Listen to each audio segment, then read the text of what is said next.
I may not be able to get around without a compass and a map, but I did find this Native American flute music. Richard Kurtzinger, he's he's been on Facebook for quite a while. I just found him on YouTube as well. I'll put a link somewhere, and he's he's been he's been making a lot of really good music um, down south of Canadian border, way down by those southern states, and he's doing a really great job of really spreading awareness and happiness and love and a peaceful, flowing, calm. And yeah, I've been listening to him longer than I've been listening to the Snotty Nose Reds kids. So um, maybe I should put him on more often and calm down. So eagle feather staffs. People are wondering if I even have a clue what I'm talking about. So in Canada, we have new tables for discussion. And I just want to say right off the top here, if you want a provisional government which works for the people, then we need to make one for the people. Um, it may seem like the Mohawks and all the brothers and sisters of the Eastern and Western Métis, or the Eastern Buffalo region and the Western Métis. I know there's a problem between the Eastern and Western Métis.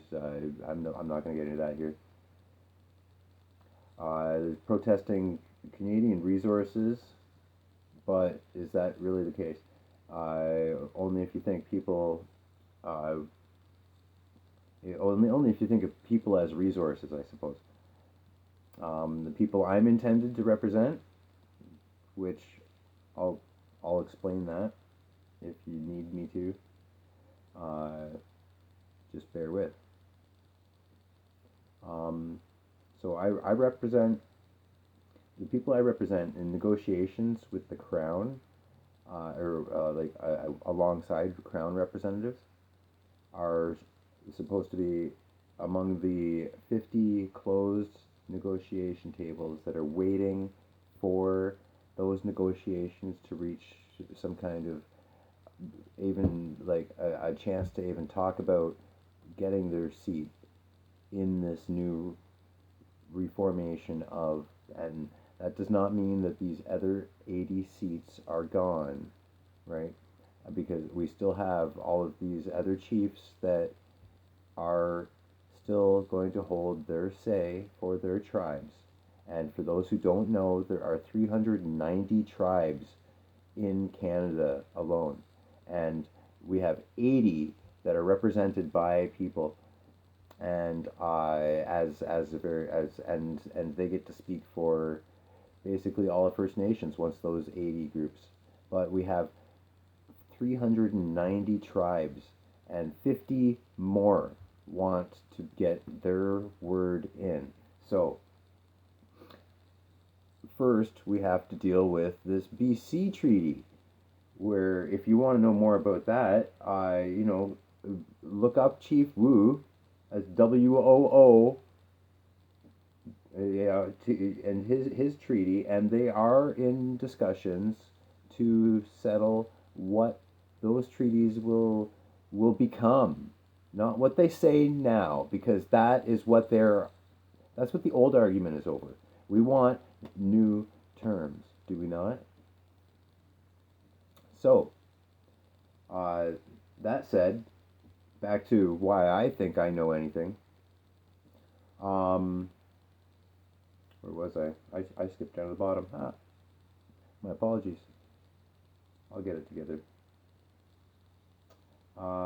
So yeah, this is to uphold the BC treaty talks. Um, and so yeah, I'd like to talk about my family lines because that's been brought up. Like, who am I to even think that I've got a Who is this dude? Um, First, I'd like to establish my family lines. Maybe not in this, but I do have connections to between Northern Indigenous and Crown's people in my own personal family line. Um, and I can also say that I've been adopted by a shaman, and he and I are brothers. And he told me while we were in the Hamilton Region's Native Healing Center that he wanted me, where he showed me his eagle feather for negotiations, and um, along with his documentation for being a representative in the GTA.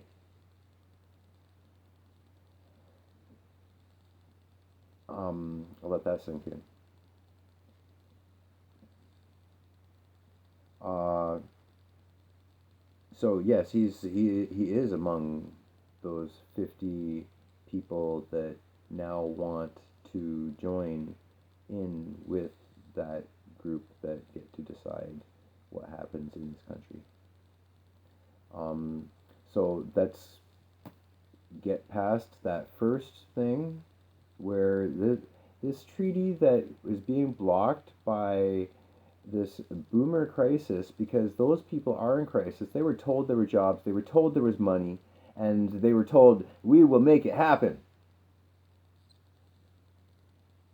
But before that even started, before that started, we've been waiting for this to start.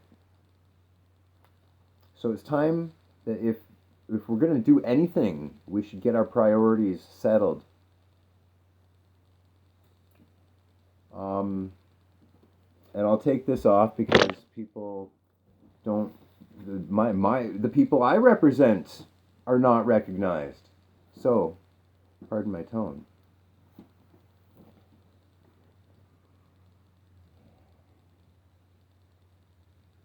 Coming up in the future, there will be a lot more health announcements, and uh, we will find those resources for various uh, mental health, because a lot of those programs have been getting cut in Ontario. I don't know how things are for your health benefits the rest of Canada, but we've been getting a lot of slashes due to I don't know what.